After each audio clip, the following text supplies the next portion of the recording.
नमस्कार. आपण आज पाईट या ठिकाणी आलो आहोत आणि आपल्यासोबत बोलण्यासाठी राष्ट्रवादीचे शरददादा बुट्टे आहेत. आपण त्यांना या ठिकाणी विचारण्याचा प्रयत्न करणार आहोत की एकंदरीत आपला प्रचार या ठिकाणी कसा चालू आहे आणि प्रचार करत असताना लोकांचा प्रतिसाद कशा पद्धतीने भेटतोय. दादा नमस्कार. नमस्कार. कसा चालू आहे आपला प्रचार? खेड तालुक्यातील भामा खोऱ्यामध्ये आमचा पाईट आंबेठाण जिल्हा परिषद गट आहे. 33 गावांचा 30 दलित वस्त्या आहेत, 43 ठाकरवाड्या आहेत, वाड्यावस्त्यांनी विखुरलेला मतदारसंघ आहे. भामासकडे प्रकल्पग्रस्त आहे, एका बाजूला MIDC आहे, बागायत क्षेत्र आहे. अशा या मतदारसंघामध्ये 3 वेळेला मी जिल्हा परिषद सदस्य म्हणून या भागांना मला निवडून दिलेला आहे.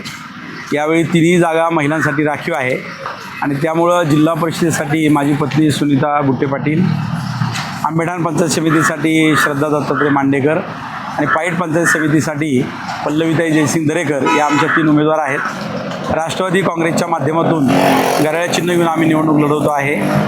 या 3ही जागा आम्ही जिंकणार आहोत. याचं कारण असं, भामा खोरे हे गेली 25 वर्ष माझ्यासारख्या कार्यकर्त्याच्या नेतृत्वामागे उभं राहिलेलं आहे.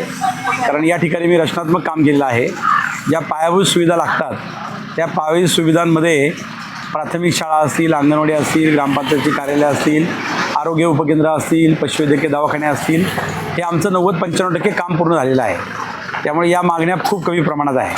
हा मतदारसंघ पूर्वी 13 टँकर या मतदारसंघाला लागत होते. आज हा मतदारसंघ 13 टँकर असलेला मतदारसंघ टँकरमुक्त आम्ही केलेला आहे. 1-2 ठिकाणी 2 महिने पाणी कमी पडतं, तिथे आता जलजीवन मिशनमधून भामासखेड धरणावरून पाणी पुरवठा योजना आम्ही करतो आहे. ग्रामीण रस्त्यांचं सर्वात चांगलं काम इथं झालेलं आहे.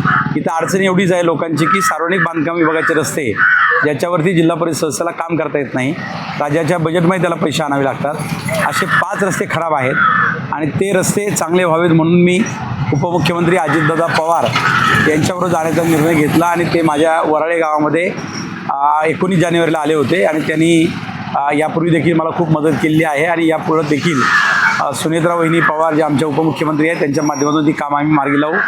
जिल्हा नियोजन समितीवर मी काम केलेलं आहे. माजी आमदार दिलीपांना मोहिते पाटील यांचं या मतदारसंघात मोठं काम आहे आणि त्यामुळं या मतदारसंघात जी विकासाची कामं झाली त्यातली 90% कामं आम्ही दोघांनी केलेली आहे. 10% कामं फक्त इतर लोकप्रतिनिधींची आहेत आणि त्यामुळं जयसिंग दरेकर, दत्ता मांडेकर आणि शरद बुट्टे पाटील तिघंही हे शून्यातून आलेले आहेत. गावपातून आमची नेतृत्व पुढे आलेली आहेत आणि त्यामुळे या भामा खोऱ्यातल्या लोकांचा आमच्यावर विश्वास आहे. या विरोधात आमच्या विरोधात जिल्हा परिषदचा उमेदवार हा दुसऱ्या मतदारसंघातून आयात करून आणलेला आहे. त्या मतदारसंघाचं इथं गाव नाही, त्यांचं मतदान नाही, त्यांचं काही देणं घेणं नाही, फक्त निवडणुकीपुरतं पैशाच्या जीवावर ते निवडणूक लढतायत. आम्ही विकास कामाच्या जीवावर निवडणूक लढतो आहे. भविष्यामध्ये हा मतदारसंघ ग्रामीण विकासाचं एक मॉडेल करण्याचा आमचा संकल्प आहे. त्यासाठी आम्ही जाहीरनामा प्रसिद्ध केलेला आहे आणि जाहीरनाम्यामध्ये नव्यानं 2 मंगल कार्यालय करून गोरगरिबांची लग्न कमी खर्चामध्ये करणं, विद्यार्थ्यांसाठी शिष्यवृत्ती करणं, या ठिकाणी पाईटला ग्रामीण रुग्णालय करणं, आंबेठाणला प्राथमिक आरोग्य केंद्र करणं, त्याचबरोबर या ठिकाणी जे काम 10% शिल्लक आहे ते पूर्ण करणं. विशेष करून इथं कुंडेश्वर आणि वांद्रा ही 2 पर्यटन स्थळं आम्ही डेव्हलप केलीत. दुर्गेश्वर लेणी गडद आणि त्या ठिकाणी आमचं येसुबाई मंदिर कोळवे ही फॉरेस्टला लागून असलेली 2 पर्यटन स्थळं आम्हाला विकसित करायचे. आमच्याकडे तीर्थक्षेत्र आहे देवतर्णे, भामचंद्र आणि आता नव्यानं चक्रेश्वर, त्यांचा विकास आम्हाला करायचा आहे आणि त्यामुळं ग्रामीण विकासाचं एक मॉडेल म्हणून हा मतदारसंघ आम्हाला पुढे आणायचा आहे. उत्तम शिक्षण, उत्तम आरोग्य, शुद्ध मुबलक पिण्याचं पाणी, चांगले रस्ते आणि व्यक्तिगत लाभाच्या योजना, लोकांचं दरडोई उत्पन्न वाढवणं आणि शाश्वत आणि मानवी विकासाच्या दृष्टिकोनातून हा मतदारसंघ पुढे नेणं हा आमचा संकल्प आहे आणि आमचा संकल्प लोक स्वीकारतील आणि 3ही जागा आमच्या मोठ्या मताधिक्याने निवडून येतील. अजितदादांना मानणारा फार मोठा वर्ग या मतदारसंघामध्ये आहे. अजितदादा अनेक वेळेला इथे येऊन गेले आहेत आणि म्हणून दादांना श्रद्धांजली देण्याच्या निमित्तानं सगळेजण राष्ट्रवादीच्या उमेदवारांना निवडून आणणार आहेत. तुम्हालाच लोकांनी का निवडून द्यावं? नाही, आम्ही केलेलं काम आणि आमचे संकल्प हे लोकांच्या समोर आहे. आमचं काम गाव, वाडी, वस्तीपर्यंत आहे. सामान्यातल्या सामान्य माणसाला आमचं विकास काम माहिती आहे. कामाची माणसं म्हणून आमची इथं ख्याती आहे. लोकांच्या सुखदुःखात आम्ही असतो, त्यामुळे एक लोकांचा आम्ही आधार आहोत आणि त्यामुळे इथली जनता आणि आम्ही असं जोडलेलं समीकरण आहे. हे समीकरण कोणी तोडू शकत नाही आणि म्हणून लोकांना माहिती आहे आपला विकास करायचा असेल तर शरद बुट्टे पाटलांनी राष्ट्रवादी काँग्रेसच्या बरोबर गेलं पाहिजे आणि म्हणून लोक आम्हाला स्वीकारणार आहेत. दादा, एक शेवटचा प्रश्न विचारतो, मतदारांना काय आवाहन करा?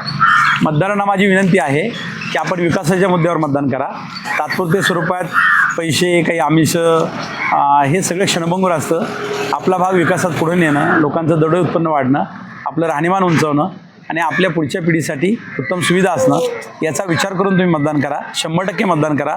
लोकशाहीत हा डॉक्टर बाबासाहेब आंबेडकरांनी दिलेला मतदानाचा अधिकार आहे, तो वापरा आणि आपल्या भागाच्या विकासासाठी योग्य मतदान करा अशी मतदारांना विनंती आहे.